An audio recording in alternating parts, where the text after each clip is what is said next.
Welcome to Channel 18 News. I'm Jim Rogers. A power outage Thursday morning affected the west side of Sulphur Springs and extended all the way to Brashear. Sulphur Springs High School, Early Childhood Learning Center, and other areas of the community on the west side were affected. Encore stated that the power should be restored around 12:30 p.m. They had it restored by 11:50 p.m. or a.m. They found a faulty switch at the League Street substation to be the problem, according to Larry Willis, Encore area manager. The city of Sulphur Springs is increasing the capacity of the wastewater treatment plant in an $18.2 million project, which is designed for the next 20 years of growth based on population. City Utilities Director Robert Lee stated the project will double the capacity, but will not change the flow capacity, which is adequate to the plant. We're pretty much doubling the capacity of the plant, not the flow capacity, because that was adequate, but the loading part of it is being upgraded quite a bit. Explain loading part. It's just the strength of the sewage. Normal domestic sewage, what comes from houses, is pretty low, but we have several industries around here that are food industries that put a lot of organic loading on this plant, and that's the part that we're really lacking in right at this point, and we're going to be pretty much doubling that capacity at this time. Will this basically just meet the need that we have now, or set us for a future need? Well, it's designed for 20 years of growth, and that's population-wise. Now, industry-wise, we'd have to rethink the calculations a little bit as far as what kind of industry, if we were to add another large industry or something of that sort. But the normal growth for the next 20 years, this should take care of it. This is a costly project. The total project's $18.2 million. Quite a load for a city this size, but a necessary one. How are you working around the work of the contractor? So far, it's been very easy.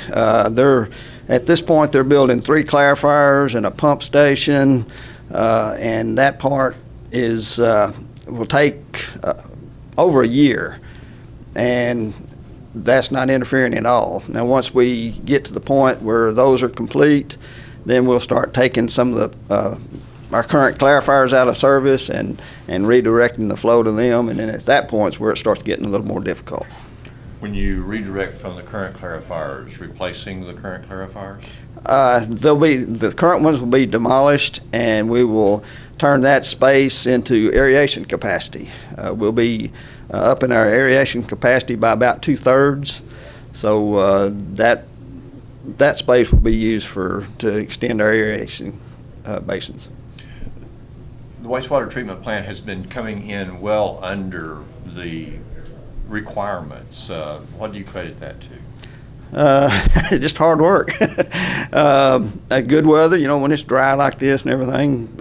Our big problem, when it starts raining and it exceeds our flow capacity, then that causes problems. And if our industrial loading gets up, then that causes problems. It's just we're just kind of in a good space right now. Everything's going pretty good, but we do have those times, wet times of the season, when industry start producing more and things of that nature. Do you perceive that when the wet seasons come after this work is done, that this is going to take care of that issue? It should help greatly, yes. In conjunction with this, we're doing a lot of work in our collection system to make sure that we don't have a lot of inflow and infiltration. We're working on that end of it also, so the whole thing together, we're trying to take care of that problem. Now, what does it mean you're working on the inflow? Every collection system has leaks in it. I mean, you have a clean out, open or something down in a low spot. When it rains, water just flows into it. Just all rainwater. We don't take storm flow down here. That's what we're trying to avoid. And anytime you have a leak in your collection system and it rains and water gets up, then it just fills it up, and our flow, quadruples or more. So We're trying to stop all that and just have everything in our sewer lines that belongs in there, not the rainwater and stuff. I remember several years ago doing a story with City Manager Mark Maxwell, and he was talking about the clarity of the water, the purity of the water that was the final result of this, and talking about 99% pure, and he even took a glass of it, to take a drink and so forth. Is it still that way? Mostly, yeah. Matter of fact, funny that you ask. My lab operator this morning brought two jars to my office and said, "I want you to look at these." And one of them was tap water, and the other was our effluent. And he said, "Which is which?" And I couldn't tell. So I mean, majority of the time, yes, we're putting out almost drinking water. And when you release that water, where does it go? It goes into White Oak Creek and down to, it ends up in the Sulphur River and goes down towards Texarkana. Okay, so not trying to reuse that water in any way at this point in time? Not at this point, no. Do you perceive a time when they will? That's that's the coming trend. Water gets more scarce. Well, we've got the same amount of water we ever had, but getting it to where you need it, and yeah, that's a distinct possibility. In the pickup pulling the trailer with John Samuel Maxwell, age 35, of Paris, was Tara Diane Slaw, age 40, of Mount Vernon, and a juvenile. As the Hopkins County deputy stopped the vehicle, Maxwell exited and began working with the trailer. The deputy made him get back in the truck, which he did for a brief time. Maxwell fled on foot, and that resulted in an almost 24-hour hunt for him. However, when Slaw was questioned on Tuesday morning, she gave the deputy a false name. She's been involved with Maxwell in evading arrest in other instances prior to Tuesday. She's now charged with hinder apprehension or prosecution known felon and is being held in Hopkins County Jail on a $50,000 bond. The child was placed in the care of Child Protective Services. Maxwell is being held on 2 charges of evading arrest or detention with previous conviction. For both of those, a $75,000 bond on each. He's also being held on criminal mischief charge, criminal trespass for habitation charge, those out of Lamar County, and a blue warrant out of Austin. Here's Don Julian with sports. We now have some solid information on the Lady Cats basketball team's by-district playoff game with North Forney. That game will be taking place next Monday night at 7:30 p.m. at the Rockwall Heath Gym. The Lady Cats will not be playing a warm-up game prior to the playoff game. They wrapped up their second straight district championship Tuesday night with a 49-34 win over Mount Pleasant in Wildcats Gym. The Lady Cats were unbeaten in district play at 12-0. Mount Pleasant finished second in the district with a 10-2 record, and both of their losses were to the Lady Cats. North Forney was a 4th place finisher in their district, which includes Wiley East, Highland Park, Lovejoy, Mesquite Poteet, West Mesquite, Forney, and Royce City. Once again, the Lady Cats and North Forney in a by-district game Monday, 7:30 p.m. at Rockwall Heath. Thanks for watching Channel 18 News. Have a great evening. Well, it is time once again for the Nice People Awards here on KSST, and we are going to be giving away some candy from Walgreens. They look delicious. We haven't cracked open one of these boxes because all 12 of them actually belong to some of the nice people that will be winning. But the Whitman sampler comes in the yellow box that looks like the sampler cross stitches of long ago. It's assorted chocolates. And then there's another type that's in the silver box that is the sugar-free chocolates by Whitman. So if you are a winner of the candy and you need the sugar-free, be sure and specify that. And there's a seal on there that says proudly made in America. Let's see who has been nominated today for the Nice People Awards here on KSST. Linda Christian has been nominated by Pam Elliott. So here's what Pam writes. Linda, for all the hours per week that she gives to other people, She does the dinner bell on Wednesdays, knits caps for cancer patients, and stuffs animals for babies in the hospital. She donates her time to her church with anything that they need. She also helps feed the symphony musicians and anything else that the symphony might need on the 4th of July every year. And her time she donates to many nonprofit organizations. Now, Linda Christian is a keeper, according to Pam Elliott. And I'm going to just toss in one more thing that I know about Linda Christian. She's my neighbor from down the street.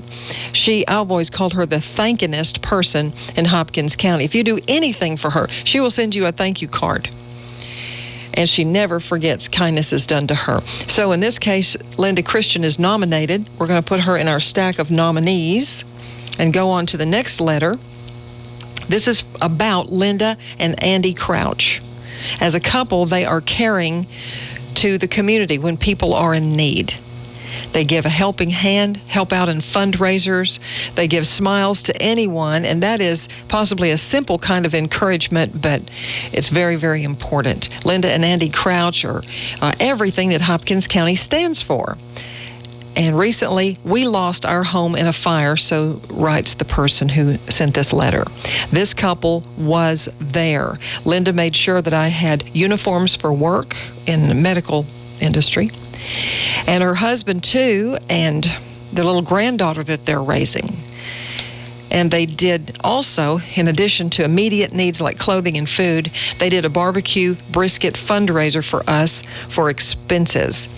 So Linda and Andy Crouch helped out this particular person physically, spiritually, monetarily. They were there for her, and so she was moved to write a letter of nomination. Tina Cox did the writing. Linda and Andy Crouch are nominated, and they may come back up in our winners circle, I guess you'd say, within the next few days. I've got a nomination that I want to put out there.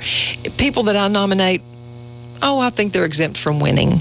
So too bad, Tommy, but I want folks to know what I think about your Veterans Voices program. Tommy Allison is a veteran of the U.S. Marine Corps. He's also an attorney.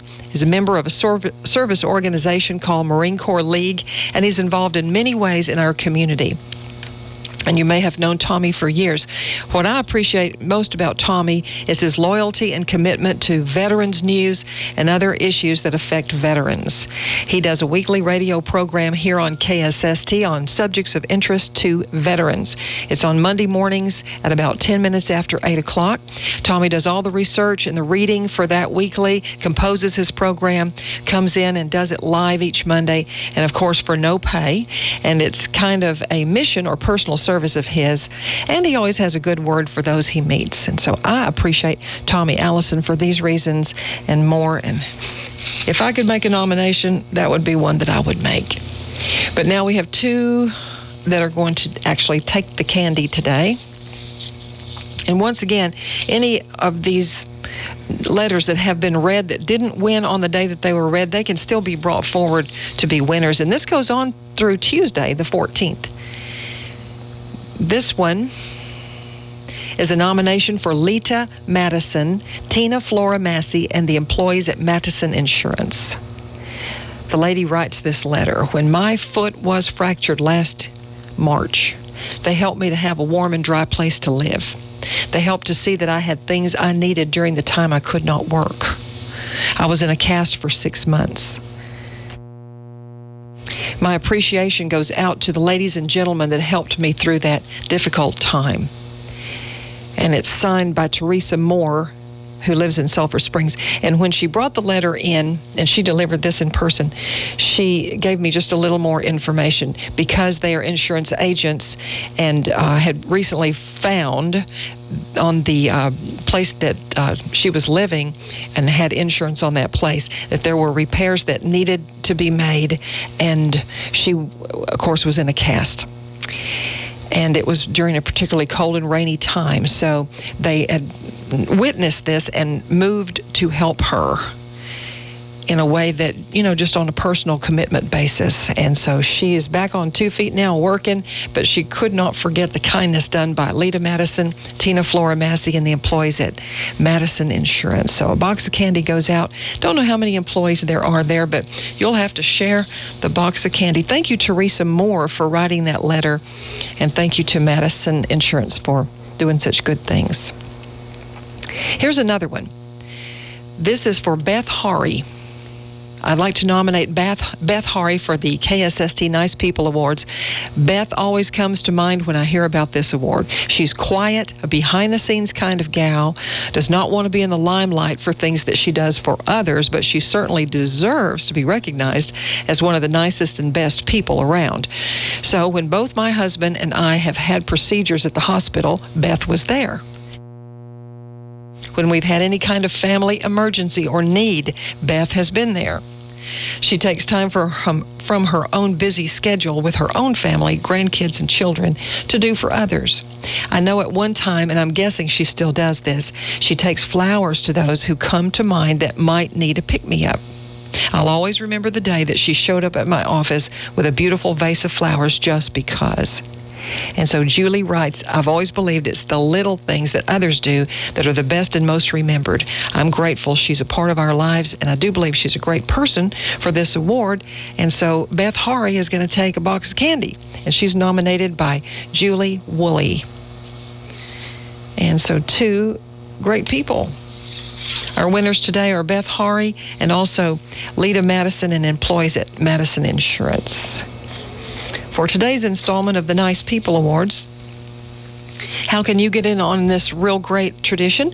Well, all you have to do is get a letter or note, or even by phone call. We'll jot down a quick call from you because time is, getting close. It's only through Tuesday, the 14th, that we'll be able to do this with 2 boxes of candy each day.